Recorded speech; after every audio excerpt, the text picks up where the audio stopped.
조금 시작을 제 이야기를 좀 하면서 할까 해요. 우리 집 이야기입니다. 제가 결혼해서 김치찌개 좋아한다 했어요. 그래서 집사람이 김치찌개를 참 잘 만듭니다. 엄청나게 많이 먹었습니다. 어제도 김치찌개로 하루를 보냈습니다. 집사람이 카페에 와서 일을 하기 때문에 제가 이제는 와서 밥 차리라고 말하지 않습니다. 너무 안 됐고 미안하고, 요즘은 집사람 생각하면 마음이 짠합니다. 아멘. 화를 내면 좋겠어요. 그래서 참 이렇게 좀 그래도 하루 종일 김치찌개만 먹으니까 좀 가슴이, 배가 허했는데 아내가 늦게 11시쯤 다 돼서 들어왔어요. 허하지 않고 마음에 위로가 있었고 감동이 있었습니다. 사람은 먹고 마시는 것, 이런 것에 만족을 기대해서는 안 됩니다. 어떤 이들의 수고와 헌신과 희생이 우리 영혼을 풍성하게 한다면 궁극적으로는 예수님이시겠지만 우리가 만족할 수가 있고 감사할 수가 있습니다. 성도 여러분, 기왕에 우리가 바라볼 것이 있다면 좋은 것, 긍정적인 것, 아름다운 것을 보고 거기서 은혜를 찾으시는 은혜가 있기를 축원합니다. 여러 가지 힘들고 어려운 것들을 보기 시작하면 서로 피곤하고 힘이 들고 나에게도 기쁨이 없습니다. 그러나 곳곳에서 10명의 의인 혹은 1명의 의인을 우리가 바라볼 수 있다면 거기서 주님의 기쁨을 경험할 수 있게 될 것입니다. 여러분 모두가 이런 은혜 가운데 주님을 섬기는 축복이 있기를 주의 이름으로 축원합니다. 바울 사도는 천국에 대한 분명한 소망이 있었습니다. 확실했습니다. 그는 천국에 이르게 되는 가장 확실한 확신은 땅에서 가지는 믿음이라고 그렇게 말씀을 합니다. 비록 이 세상에서의 믿음은 거울을 보는 것처럼 희미하지만 그 희미한 그 믿음이 우리를 천국에 이르게 한다는 겁니다. 그 믿음이, 예수님을 바라보는 그 믿음이 자주 흔들리기도 하고 있나 없나 의심하는 것 같기도 하고, 그래도 여전히 우리 속에 남아있는 그 믿음이 우리가 천국에 가서 모든 것을 밝게 볼 수 있도록 만드는 믿음이라고 말씀하고 있습니다. 부활의 영광, 오늘 본문에서 말씀하고 있죠. 이 부활의 영광도, 그 하늘나라의 아름다운 것을 보는, 모든 것을 누릴 수 있는 그 영광도 믿음을 가진 사람에게 있다고 합니다. 잘 모르죠. 본 적이 없으니까, 만진 적이 없으니까 잘 모르죠. 그러나 우리가 그것에 대한 흐릿한 믿음이라도 가지고 있으면 그 나라의 하늘나라에, 그날 하늘나라에 가서 믿음의 영광을 볼 수 있다고 말씀하고 있습니다. 믿음은 하늘문을 여는 열쇠입니다. 어떤 환경, 어떤 어려움, 어떤 시련이 찾아와도 믿음을 가진 사람은 마침내 하늘문을 열고 하늘에 있는 것을 누리게 될 수 있습니다. 우리가 믿음이 없으면 아무리 강력하고 확실한 소리를 외치고 산다 할지라도 우리는 천국에 있는 아무것도 누릴 수가 없습니다. 이 두 친구는 내가 오늘 예배드리러 오는데 저 까만 옷 입은 놈이 아이고 허리야, 아이고 허리, 이렇게 그래서 내가 허리가 왜 아픈데 하니까 여기까지 따라왔네. 네. 여러분, 이 믿음이 흐릿하지만 그 믿음이 있어야, 그 믿음이 있어야 천국 간다는 거죠. 한 소경을 예수님께서 안수하셔서 기도하셨는데, 그리고 질문하셨어요. 무엇이 보이느냐 이렇게 물으니까 나무 같은 것들이 걸어다니는 것을 보나이다. 아직 확실히 보지 못했습니다. 두 번째 다시 주님께서 기도하셨을 때 그는 분명히 모든 사물을 볼 수가 있었습니다. 우리는 땅에서 자꾸 뭔가를 좀 확실하게, 분명하게 내 가슴이 탁 저미도록, 그냥 콧날이 찡하도록 뭔가 좀 있어야 믿을 수 있는 것 아니겠는가라고 생각합니다. 그래서 그것을 알려고 애를 많이 씁니다. 희미한 것, 뭐 있는 것, 많은 것, 이런 것 상태는 좀 곤란하다. 뭐 좀 확실한 거 없을까요? 확실한 것을 너무 구하기 때문에, 그 마음의 믿음이 확실치 않기 때문에 어떤 이들이 확실한 것을 주려고 필요 이상의 액션을 취합니다. 목사님들이나 심지어 이단들은 더 그렇죠. 너무 확실한 것을 주려고 거짓말도 하고 뻥튀기도 합니다. 특별히 부흥감사 목사님들이 뻥튀기를 많이 하더라고요. 아주 조심스럽습니다. 왜냐하면 청중들이 그걸 원하니까. 지도자들이라든지 설교하는 자들은 청중들의 기대가 잘못 가면 그 잘못 가는 기대를 충족시켜 주려는 생각을 해요. 그래야 된다고 생각을 해요. 여러분, 뭘 좀 손에 딱 잡고 눈에 막 보이고 가슴이 찌릿찌릿하고 막 콧날이 찡하고 이런 것 없어도 주님 계시다는 사실 믿으면 여러분이 부활의 주인공 천국에 이르러서 하늘나라의 좋은 것을 보게 될 줄 믿으시기를 바랍니다. 소경이 눈을 뜬 다음에 한 말이 있습니다. 소경으로 태어났으나 내가 한 가지 아는 것이 있다. 내가 아는 것은 내가 소경으로 있다가 지금 보는 그것이다 라고 대답을 했습니다. 뭐 잘 몰라요. 어떻게 됐는지 잘 모릅니다. 네가 어떻게 눈을 떴느냐? 그가 메시아인 걸 네가 믿느냐? 구원자 맞냐? 그가 다니면서 자신이 구원자라고 말하고 있는데 너 진짜 그거 믿느냐? 난 그런 건 잘 모르겠는데 분명한 것 한 가지는 내가 소경이었다가 눈을 써도 본다는 것입니다 라고 이렇게 대답을 했습니다. 우리가 고백할 내용이 그런 겁니다. 하나님 봤어요? 질문하면 못 봤습니다. 뭐 좀 들은 거 있어요? 없습니다. 그럼 뭡니까 당신? 그런 거 잘 모르지만 나는 내 마음에 예수님이 계시고 천국이 있다는 것을, 부활한다는 것을 믿습니다. 이런 고백이 여러분에게 있기를 바랍니다. 겁내지 마십시오. 뭐 천국 갔다 오신 분들, 지옥 갔다 오신 분들 간증 들을 때 은혜는 받습니다만은 그렇다고 우리가 그들보다 못한 것은 아닙니다. 지금은 희미하게 보일지라도 우리는 그 믿음 가지고 천국을 보장받을 수 있습니다. 우리는 분명히 희미하게 보고 있습니다. 확실하지 않습니다. 천국에 대해서 사람들이 감동할 만큼 설명할 지식이 없습니다. 우리에게 찾아와서 어떻게 처녀가 아이를 낳습니까? 라고 막 몰아붙이면 더듬거릴 수밖에 없습니다. 성경에 그래 나와 있습니다. 나도 잘 모르지만 말씀이 그렇게 합니다. 나는 믿습니다. 그거면 됩니다, 여러분. 우리가 모든 걸 다 알아야 됩니까? 다 설명을 해야 됩니까? 그 모든 지식과 그 모든 열정보다도 믿음이 우선인 것을 믿으시기를 바랍니다. 여러분, 지식을 따라서 무엇인가를 선택하려고 하고 행동하려고 하면 많은 위험들이 따릅니다. 천국은 하나님 나라의 일은 사람의 말로 묘사할 수가 없습니다. 이 어느란 말로 묘사할 수가 없습니다. 저는 말을 잘하려고 애쓰는데 어떨 때는 말을 잘했는데 상대가 오해를 해가지고 식사하셨습니까? 물었더니 어느 날 목사님 만나서 밥 사달래. 나는 아닌데 그게.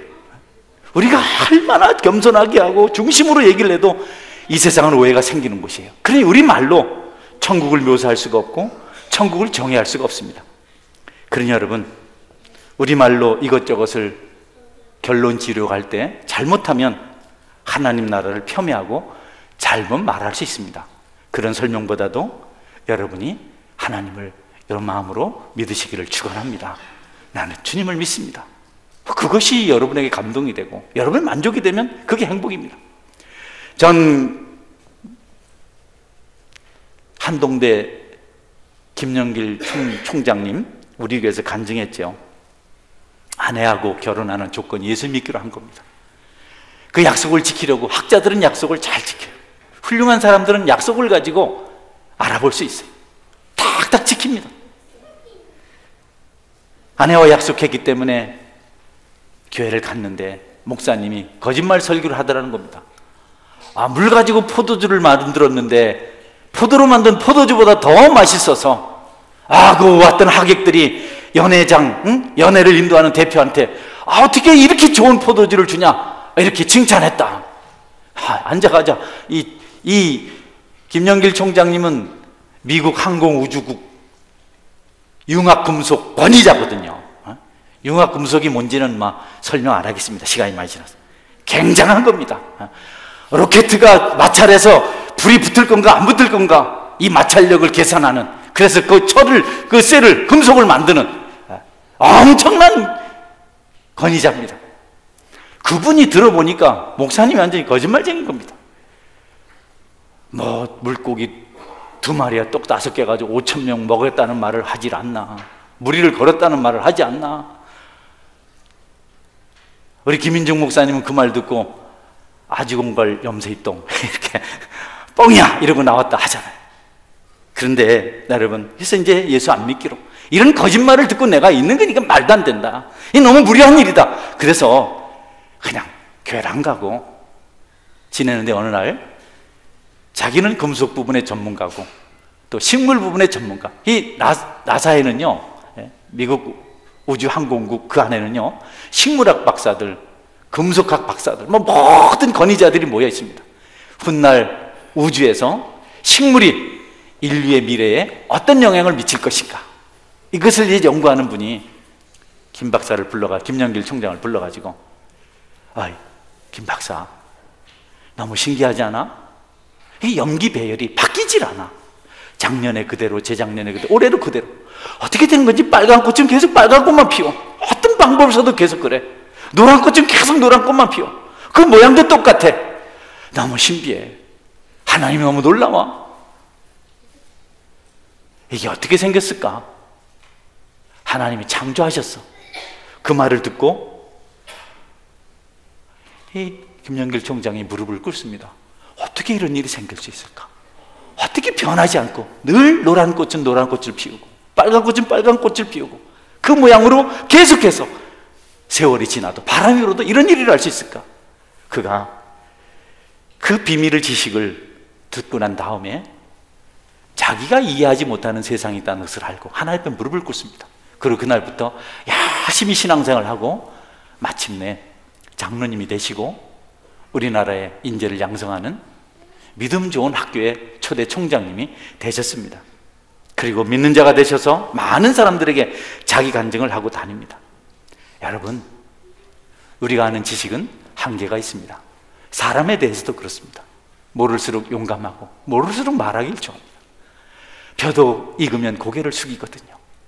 여러분에게도 큰 지식이 있어서 하나님 나라의 비밀을 알아서 여러분의 믿음의 길을, 십자가 길을 잘 걸어가시기를 바랍니다. 할렐루야. 알 수가 없습니다. 어떤 것이 참인지 거짓인지를 천국 가기 전까지는 함부로 말하기 어렵습니다. 우리가 본 것도 전부가 아닙니다. 들은 것도 전부가 아닙니다. 확실치 않은 지식을 가지고 판단했던 비난하는 자들의 죄를 예수님께서 너무 싫어하셨습니다. 자신의 실체는 모르고 다른 사람을 판단하고 오히려 악을 행하는 자들을 보고 주님은 그들을 저주하셨습니다. 화했을진저 외식하는 자들, 서기관들과 바리새인들이요,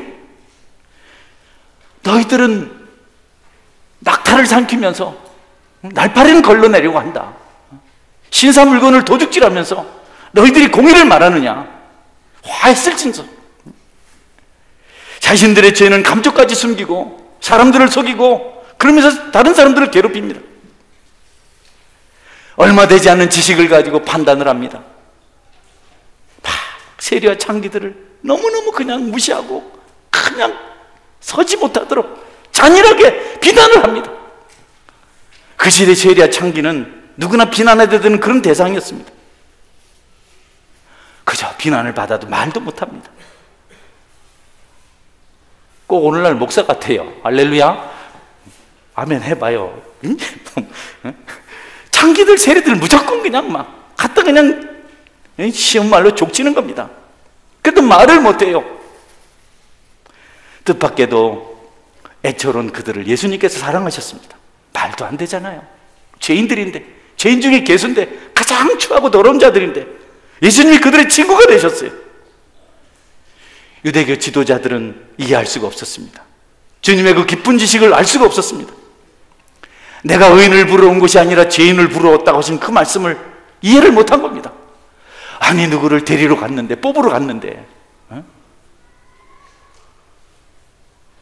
애인 없는 청년이 누가 있나? 승찬이, 승찬아, 선보러 갔는데 예쁜 여자를 할 거야? 아닌 사람을 할 거야?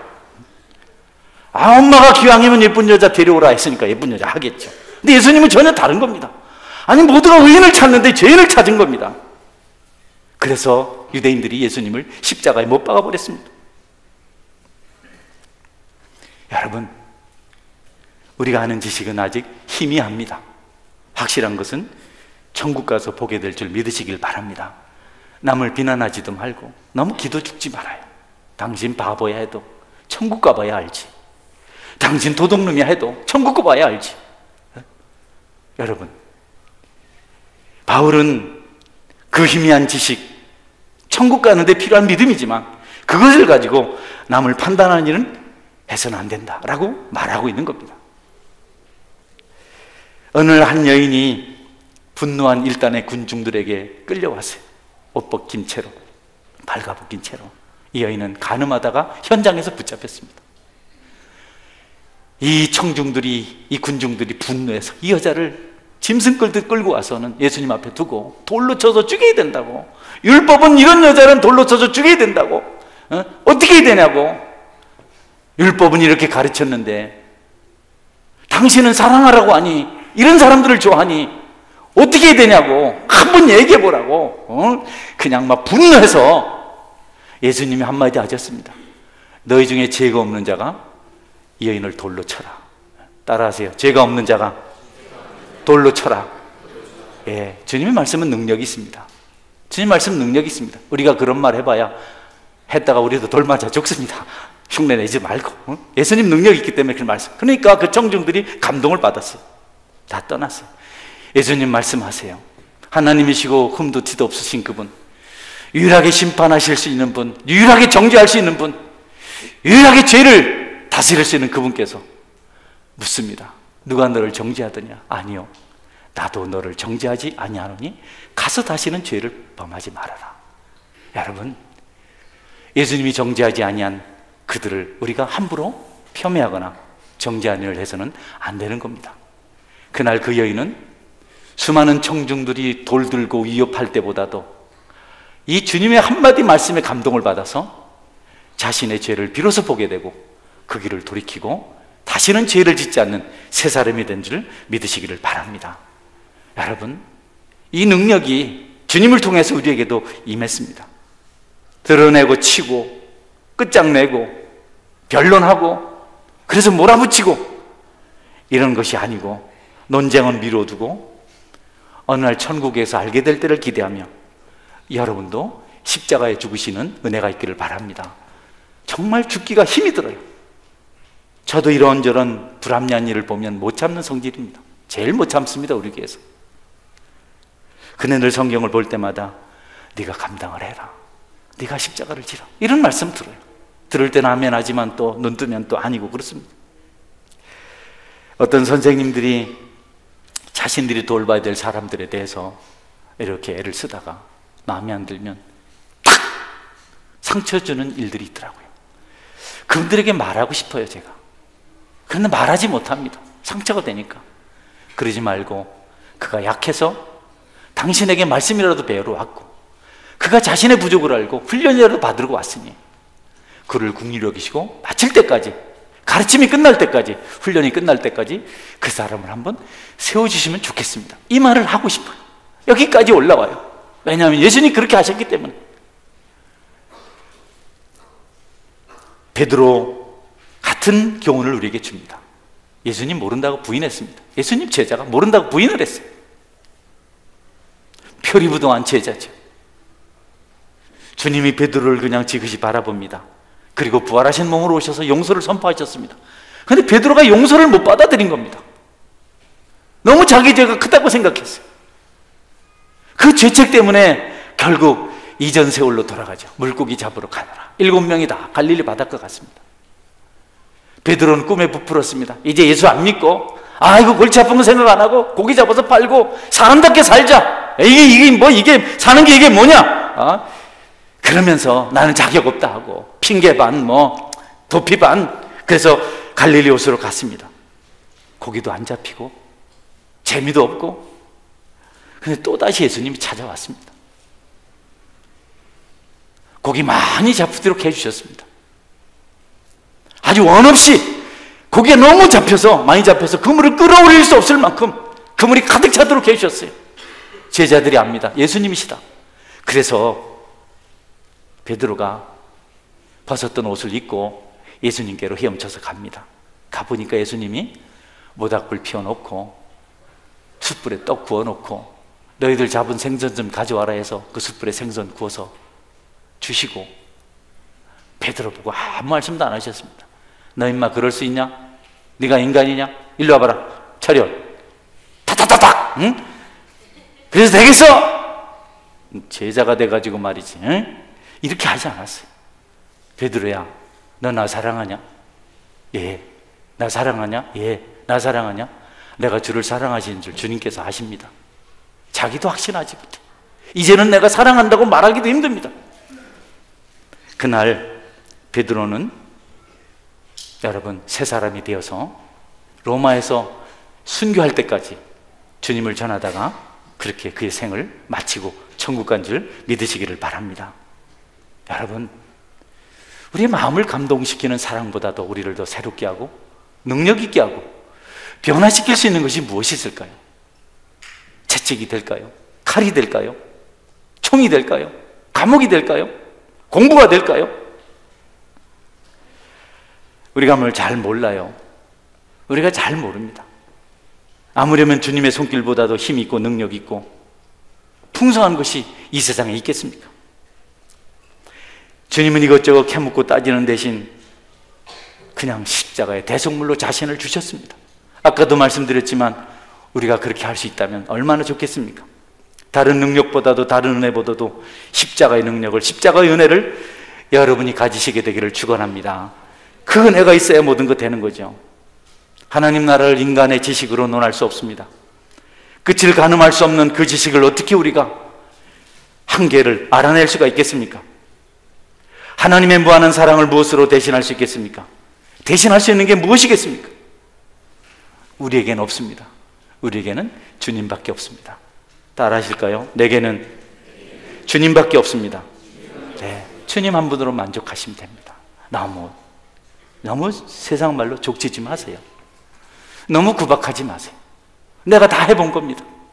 내가 지난 25년 동안 교회에 또 집안의 가정에 나는 아내의 마음을 감동시키는 것이 그를 이해하고 존중하고 사랑하는 것인 줄 깨달은 지가 얼마 안 됐습니다. 그렇게 하지 않고는 정상적인 삶을 살 수가 없다는 사실을 깨달은 지 오래되지 않았습니다. 지친 모습으로 들어오는 가련한 아내가 사랑스러워 보이기는 어제 저녁이 처음이었습니다. 내가 너무 행복한 겁니다. 그래서 오늘 이런 설교도 할 수 있습니다. 부활의 소망은 불신자들을 향한 것이 아닙니다. 불신자들이 뭘 압니까? 그 사람들은 부활의 신앙 없어도 잘 살아요. 그 사람들은 자기 사는 재미가 있습니다. 자기들 도량이 있습니다. 자기들 나름대로 즐겁고 행복합니다. 그들이 무슨 내세에 대한 신앙을 알지도 못하는데, 그래서 그들에게 부활의 소망을 가지라 이렇게 말씀하지 않습니다. 그들은 땅에서 사는 재미를 알고 있다고요. 그들은 정말 그런 부분에 비범합니다. 우리는 땅에서 살 수 있는 재미를 몰라요. 또 자격도 안 되고 조건도 안 됩니다. 못생겼지, 뚱뚱하지, 돈도 없지, 마음도 약하지. 우리는 자격이 안 돼요. 세상 사람들은 자격이 돼요. 성경은 그들이 아닌 우리가 부활의 소망을 가지고 천국을 바라보며 살아야 된다고 말씀하고 있습니다. 우리의 소망은 하늘 저편에 있습니다. 믿으시기를 바랍니다. 이 땅에 있지 않습니다. 소망의 든든한 반석은 강 저편에 있는데 부활의 소망이 없다면 우리는 불행한 자라는 겁니다. 만약에 부활이 없으면 이 땅에서 가장 불행한 자들이 예수 믿는 자들이다. 바울이 그렇게 말하고 있습니다. 여러분, 교회가 성도들을 불행하게 만드는 곳이 아닙니다. 교회가 성도들을 하나님 앞으로 인도해서 예수 믿게 만드는 곳인데 불러다 놓고 그들을 불행하게 만들겠습니까? 교회는 믿음의 백성들을, 부활의 소망을 가진 자들을 가장 행복하게 만드는 곳입니다. 힘들고 지치고 어렵고 마음이 아파도 교회만큼 성도들에게 풍성함을 주고 행복을 나눌 수 있는 곳은 이 땅에 없습니다. 우리 주님 우리를 자녀로 삼으셨습니다. 그래놓고 불행하게 만드실까요? 우리 주님은 우리를 사랑하셔서 자기 목숨을 바치셨는데 우리를 외면하시겠습니까? 원수 사랑하시는 그분이 자기 자녀들을 사랑하지 않으시겠습니까? 악인에게 입을 맞추시는 분이 자녀로부터 고개를 돌리시겠습니까? 마귀의 종들도 좋아서 희희거리고 행복하다고 하는데 하나님이 자기 자녀들을 불행하게 만드시겠습니까? 아닙니다. 여러분은 그분의 상속자입니다. 여러분은 그분을 중보자로 두고 살고 있습니다. 축복의 주인공입니다. 하나님께서 아무것도 주시지 않는다고 생각하지 마십시오. 왜 나를 이렇게 슬프게 만들까? 나를 왜 이렇게 힘들게 만들까? 오해하지 마십시오. 아브라함을 축복하신 하나님이 여러분도 축복하실 줄 믿으시기를 바랍니다. 에스골 골짜기의 포도송이를, 석류송이를 정탐꾼들이 나뭇가지에 끼워서 밀고 왔다 그래요. 하도 커서, 하도 무거워서. 그 풍성한 포도송이, 그 풍성한 석류, 가나안 땅의 젖가꿀을 저와 여러분도 이 땅에서 반드시 맛보게 하실 주님인 것을 믿으시기를 바랍니다. 행복하게 만들어주세요. 고생한다고 그 달콤한 주님의 것을 누리지 못하지 않습니다. 가난하다고 누리지 못하는 것이 아닙니다. 너희는 다시 무수하는 종의 영을 받지 아니하고 양자의 영을 받았으므로 우리가 아빠 아버지라고 부르짖느니라. 여러분에게 부활의 소망이 있는 한 이 땅에서 여러분이 천국을 얼마간은 경험하게 될 줄 믿으시기를 바랍니다. 그래서 채찍까지도 유익한 겁니다. 징계는 우리를 열매 맺는 나무가 되도록 만드십니다. 그 징계가 없으면, 그 채찍이 없으면 우리가 어떻게 성장하고 주님을 붙들고 씨름을 하고 기도를 하고 그 다음에 그분께서 주시는 신령한 음료를 마셔볼 수 있겠어요? 땀을 흘려야, 목말라 봐야 생수가 얼마나 좋은 것인 줄 알게 되듯이 여러분 겪는 징계나 고통은 나쁜 것이 아닙니다. 잠시 후에 더 풍성한 복을 누릴 수가 있습니다. 부활의 소망을 가지고 그 축복을 바라보시기를 축원합니다. 성도는 예수님과 혼인한 신부입니다. 가정 행복을 주신 주님께서 신부를 힘들게 하지 않습니다. 하나님께서 예수님을 우리의 신랑으로 주시고 우리를 그의 신부로 삼으시고 희생하게 하셨어요. 또 우리에게 가정을 주셨어요. 아내와 남편을, 자녀를, 부모를 주셨어요. 형제 자매를 주셨어요. 그분이 우리를 불행하게 하시겠습니까? 그분 우리의 가정의 가장이신데, 우리의 주인이신데, 그분의 심장과 우리의 심장은 하나입니다. 우리가 아프면 그분도 아프십니다. 그분은 머리신데 지체가 아프면 머리가 제일 먼저 고통을 겪지 않습니까? 아픈 곳을 고쳐주신 분이십니다. 주님 절대로 우리를 버리지 않습니다. 믿으시기를 바랍니다. 아프신 분 계세요? 힘든 분 계세요? 마음이 상하십니까? 한번 주님 앞에 무릎 꿇어 보십시오. 그분이 여러분을 고치시는 것을, 위로하시는 것을 반드시 경험하게 됩니다. 우물에 가서 숭늉을 찾아서는 안 되죠. 그래서는 안 되죠. 주님께 나와야죠. 고린도후서 11장 28절 29절에 이렇게 말씀하고 있습니다. 이외의 일은 고사하고 아직도 날마다 내 속에 눌리는 일이 있으니 곧 모든 교회를 위하여 염려하는 것이라. 누가 약하면 내가 약하지 아니하며 누가 실족하게 되면 내가 애타지 아니하더냐. 여러분에게도 이 마음이 있기를 주의 이름으로 축원합니다. 누가 아파하면 같이 아파해 주세요. 누가 힘들어 같이 힘들어 해주세요. 그게 능력이고 그게 복입니다. 여러분이 아플 때 주님도 함께 아파하시는 줄 믿으시길 바랍니다. 그분이 지체시기 때문에. 바울이 말하고 있어요. 누가 약하면 내가 약하지 아니하며 누가 실족하게 되면 내가 애타하지 아니하더니. 이것이 천국을 소망하는 부활의 소망을 가진 성도들의 지체의식입니다. 또 주님의 마음입니다. 주님은 우리를 성전이라고 말씀하셨어요. 너희는 하나님의 성전이라. 너희 몸은 너희가 하나님께로부터 받은 바 하나님의 성전인 줄 너희가 알지 못하느냐. 누구든지 성전을 더럽히면 내가 그 사람을 멸하신다고 말씀하셨어요. 우리를 성전, 하나님은요 그분의 성전이 어둡고 침울하고 암울하고 컴컴하고 냄새나고 추하게 두지 않으십니다. 할렐루야. 여러분이 하나님의 성전이기 때문에 그분이 반드시 고치시고 깨끗게 하시고 하나님께서 거하기에 좋은 환경으로 만들어 가신다는 겁니다. 성전을 더럽히면 그분이 청소하세요. 예루살렘 성전이 강도의 구릴이 되었을 때, 장사하는 곳이 되었을 때, 도둑의 소굴이 되었을 때 주님께 가셔서 싹 청소하셨어요. 우리 속에 있는 슬픔, 아픔, 암울함, 어둠, 질병, 고통, 상처들 하나님께서 고치실 줄 믿으시기를 바랍니다. 깨끗하게 청소해 주세요. 가슴을 여십시오. 눈을 들고 하나님께 부르십시오. 죄를 멀리하여 주님을 찾으십시오. 기적의 역사가 일어나게 되어 있습니다.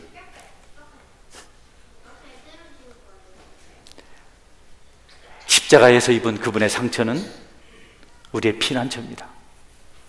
그분의 옆구리에 창자국 속으로 우리가 갈 수 있어요. 그분의 손바닥, 발바닥에 있는 못자국을 통해서 그분께로 갈 수가 있습니다.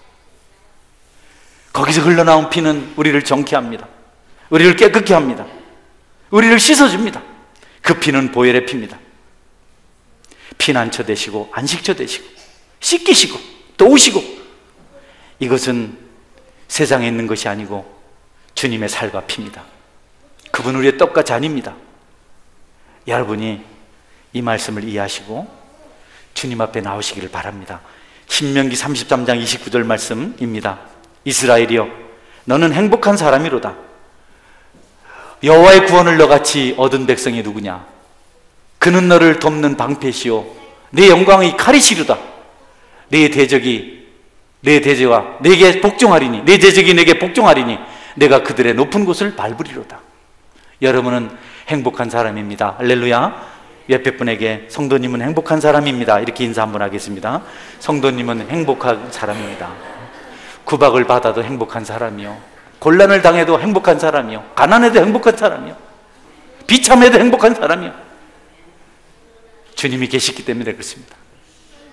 가난하다고 우울하지 마십시오. 손해봤다고 너무 피폐해지지 않길 바랍니다. 일이 잘 안 된다고 너무 근심하지 마십시오. 주님 안에 있는 한 여러분은 행복한 사람입니다. 애로워하지 마십시오. 세상이 여러분을 버렸다고 생각하지 마십시오. 왜 하나님 내게 이러십니까? 이렇게 말하지 마십시오. 성도들은 흉한 소식을 두려워하지 않습니다. 그럴 때라도 여호와를 의뢰하고 그 마음을 정합니다. 깨끗하게 합니다. 깨어서 기도합니다. 시편 57편에는 하나님이여 내 마음이 확정되었고 내 마음이 확정되었사오니 내가 노래하고 내가 찬송하리로다. 마음을 탁 정하고 찬송한다고. 아파 보셨습니까? 아픔이 없으면 어떻게 주님을 만나겠습니까? 어려운 일을 겪으셨습니까? 어려움 없이 어떻게 우리가 기도하겠습니까?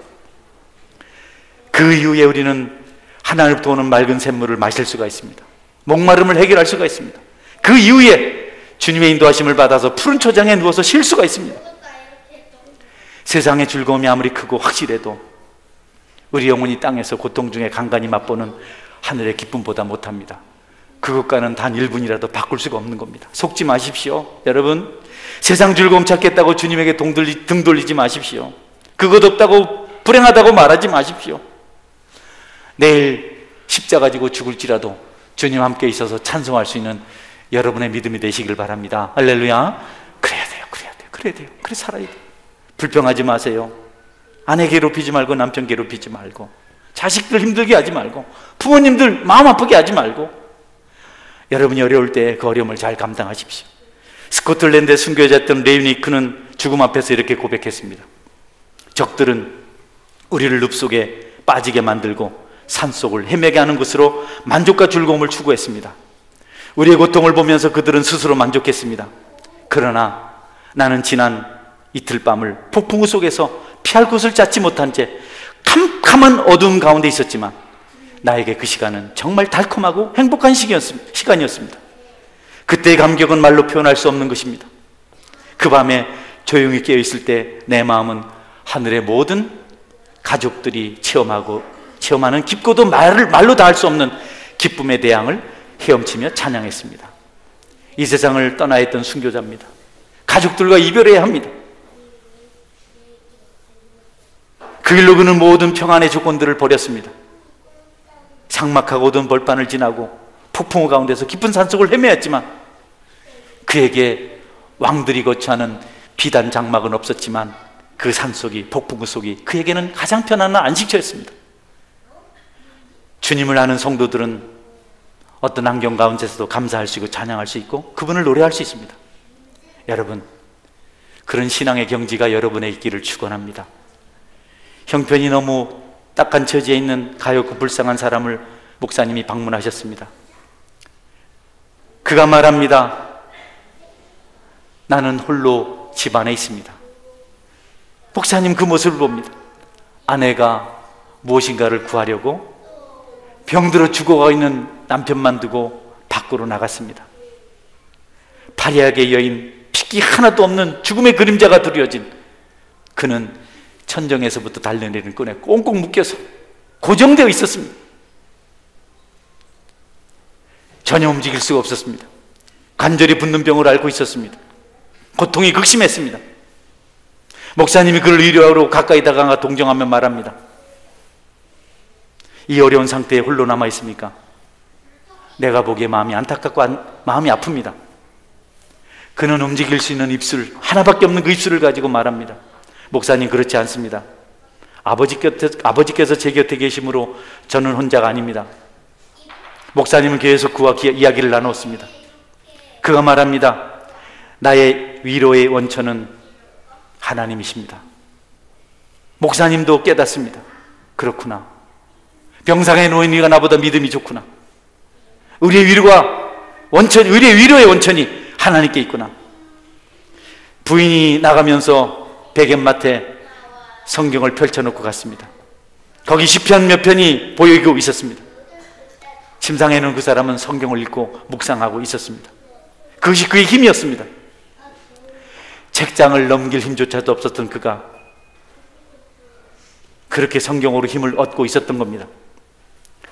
무엇을 먹고 살아가는가를 보았을 때 여러분, 그 빈약한, 그 연약한, 몸을 지탱할 수 없는 너무 초라한 그에게 아주 소량의 식사가 있었습니다.